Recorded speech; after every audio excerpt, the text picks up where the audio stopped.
As the world shifts to clean energy, Africa's minerals are in demand. But can we mine without repeating the same mistakes? If you're watching this story on your smartphone, it might interest you to know that the device in your hand contains at least 13 minerals or metals, and roughly 75 elements from the periodic table. Most of these are non-recyclable, not because they can't be reused, but because it's still cheaper to dig new holes than to recover what already exists. An iPhone 15 Pro, for instance, contains cobalt, copper and lithium, much of which was likely mined in the Democratic Republic of Congo, Zimbabwe and other precarious jurisdictions. We tend not to ask too many questions about where these minerals come from, or the conditions under which they were extracted. A bit like buying eggs, we rarely consider the humaneness of the conditions under which that laying hen was kept. Many producers and consumers turn a blind eye to the murky realities that underpin modern supply chains. We seem willing to ignore the sacrifices of child labor or militia-run mines on the altar of convenience. I'm not saying you shouldn't buy an iPhone, but we probably should be more aware of where our possessions come from. Either way, the point is this. Mining is integral to our day-to-day existence. Drones used in modern warfare, a Hermes 450 type, for instance, contain at least 11 minerals or metals. Many overlap with those used in smartphones, electric vehicles, solar panels or wind turbines. A single utility-scale solar farm uses tons of silver and millions of tons of aluminium across its life cycle. A 3-megawatt wind turbine can require up to 600 kilograms of rare earths and 5,000 kilograms of copper. Electric vehicles are hardly born green either. The minerals needed to build one, lithium from Chile or Zimbabwe, cobalt from Congo, nickel from Indonesia, graphite from China, must be mined, smelted, shipped, and assembled through carbon-intensive global supply chains.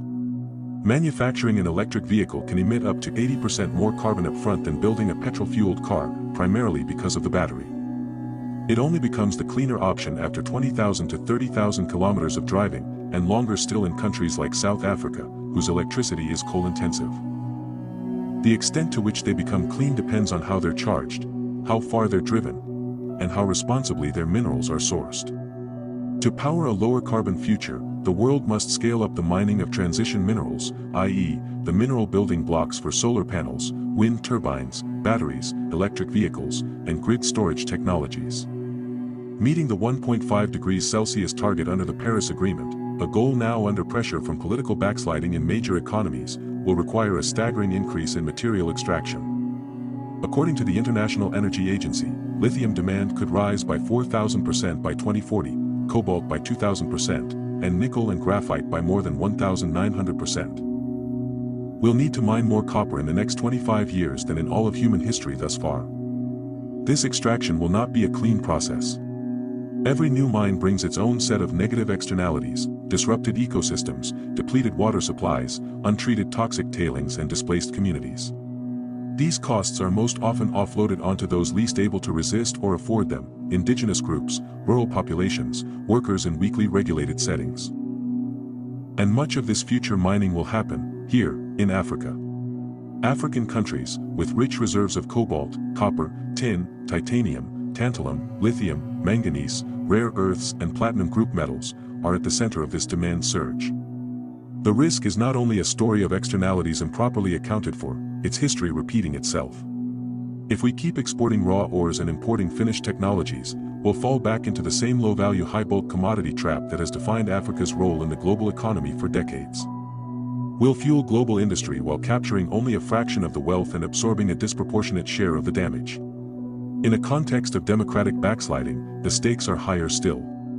Resource rents allow autocrats to sidestep the hard work of building a broad tax base. Dictators typically find it cheaper to repress citizens than to reform institutions in favor of them. Even so, the growing demand for transition minerals also presents the possibility of a better model. New technologies can also be adopted to change the way we mine. They promise to extract more, waste less, and reduce mining's environmental footprint. Innovations like precision drilling, autonomous haulage, machine learning for ore targeting, and remote-operated processing plants are already changing the dynamics of extraction. Sensor-based ore sorting and in-situ leaching allow for more selective mining. Bioleaching techniques, using microbes to extract metals like copper and gold, are showing early promise in reducing the toxic chemicals and energy usually associated with conventional processes. These lower-impact methods are mostly found in well-capitalized mining jurisdictions, such as Australia, Canada, and Chile, where regulation is strong and investment in automation is high. But the shift comes with a cost. Fewer direct mining jobs. This is both good and bad. Mining work is dangerous and often leads to long-term health problems. But it's also one of few sources of income in many rural African regions. According to the World Bank, automation could eliminate up to 40% of traditional mining jobs in developing countries over the next 2 decades. A cleaner mine may be a less labor-intensive one. That's a hard trade-off in economies where jobs remain the primary route to dignity and stability. And not all so-called clean mining is clean. Deep-sea mining is increasingly pitched as a lower-impact alternative to land-based extraction, but it risks devastating marine ecosystems we barely understand.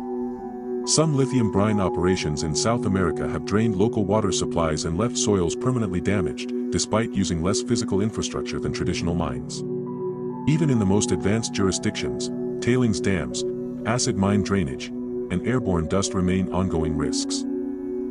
The bottom line is that technology alone won't guarantee justice.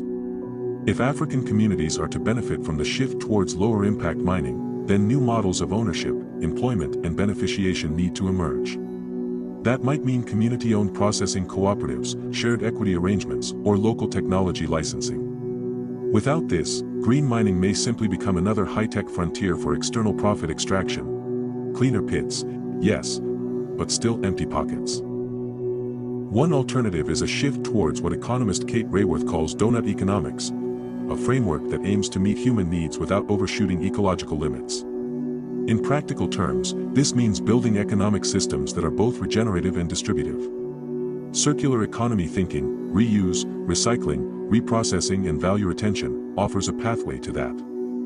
In Ghana, e-waste is being recovered for copper and rare earths. In Zambia and the Democratic Republic of the Congo, early discussions are underway on battery dismantling and component recovery, opening the possibility that these countries will not just export raw materials but also begin to participate in the recycling economy.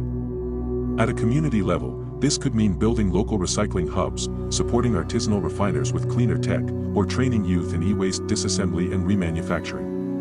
Mining towns could become centers of circular innovation, closing material loops and keeping more value and more decision-making power closer to home. The challenge is scale. Most African countries still lack the infrastructure, investment, and policy alignment to make these models work.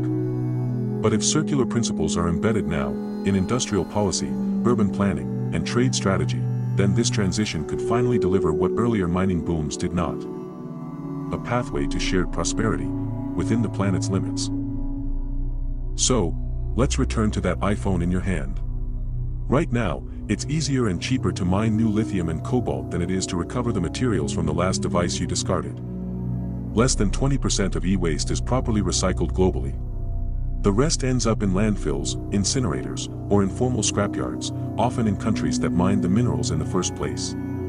This is both a missed opportunity and a warning. If we took product design and end-of-life recovery seriously, if phones were built to be disassembled, components remanufactured, and metals recovered, we could begin to model a different kind of economy in which value loops, rather than leaks. The iPhone, then, is more than just a consumer object. It's a case study in what's broken, and what could be fixed. If we want mining to tell a new story, we need more than cleaner pits.